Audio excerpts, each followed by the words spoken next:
All right, let's take a look at another example. We have the electric field of a single point charge. So if we want to calculate the magnitude and the direction of the electric field at this point, which is 30 centimeters to the right of a point charge Q.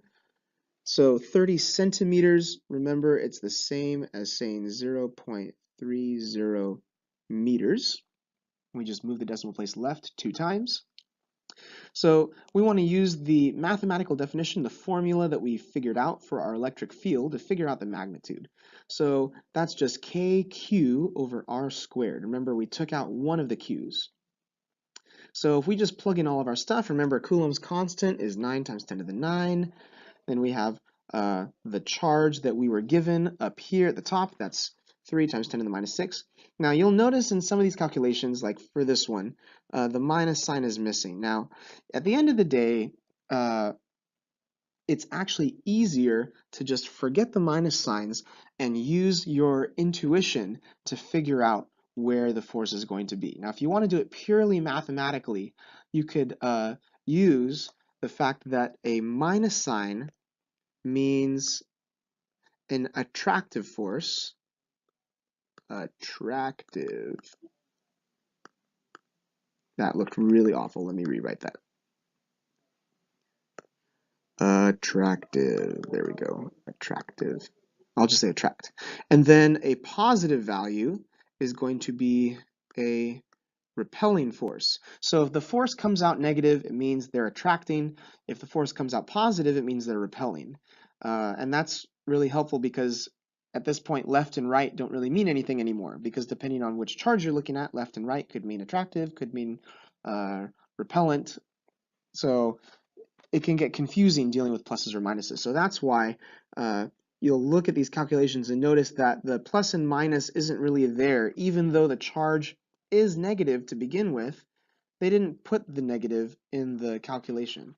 So what they do is at the end, after we get our magnitude, which is 3 times 10 to the 5 newtons per coulomb, that's the unit of electric field, newtons per coulomb, we want to figure out the direction just using our conceptual understanding. So we know that the electric field always points in the direction that a positive test charge would experience. So if we put a positive test charge at a certain spot over here to the right, for instance, then, because that's what they're asking for 30 centimeters to the right, a positive charge would be attracted to the negative charge. And if you're on the right side, that means being pulled to the left. So that means we can say, hey, our electric field at this point is going to point to the left.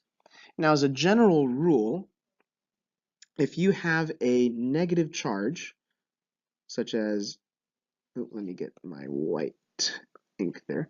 If we have a negative charge, the electric field is going to point towards it like this. Whereas if you have a positive charge, the electric field is going to point away from it like this. So that's a general rule that you can follow when figuring out where is the electric field going to point when I have different kinds of charges. Oh, there we go. What would be the direction if the charge was positive? That's how I figured out. Oh yeah, so if we had a charge that was positive to begin with, then of course the electric field would point to the right, kind of like I just showed up there.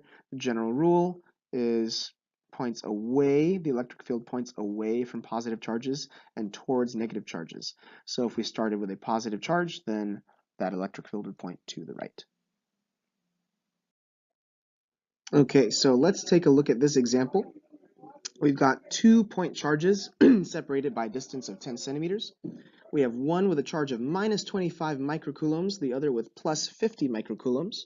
And we have a point P in the middle here that we want to figure out what the direction and magnitude of the electric field is at that spot. Now, what we're going to do is, because electric field is actually a vector, remember vectors can be added together. So we want to find the magnitude of the electric field from both Q1 and Q2 separately, and then we want to add them together as vectors with direction. So fortunately, everything's in a nice straight line, so we don't have to worry about two dimensions. We're just working in one dimension here. So the electric field is just going to be the sum of the two different electric fields from the two different charges. So you can see here, KQ1 over R1 squared is the electric field from charge 1. And KQ2 over R2 squared is the electric field from charge 2. And we want to use the distances of each one. So you can see R1 is right here, that's 2 centimeters, and then R2 is over here, and that's 8 centimeters. So what's really important is to know the direction that these things are facing. Oh, if you want, you can factor out a k. You don't have to, though. You can just plug in the values of each thing and add them as normal. But if you want to, you can factor out k to simplify your calculations. So if we plug in our stuff, we get our Coulomb's constant, which is k, and there's our different values of the charge to get 6.3 times 10 to the 8 newtons per coulomb. Now, the direction is really important because we can see that on the left side we have a negative charge, and on the right side we have a positive charge. So the electric field always points in the direction of a positive test charge. So if I'm looking here at a positive test charge, let me draw my little positive there. So my positive charge is going to feel attracted by the negative charge, which means that force, that electric field is pulling to the left. And then I've also got my positive charge on the right that's going to be a repelling charge, and that's going to push.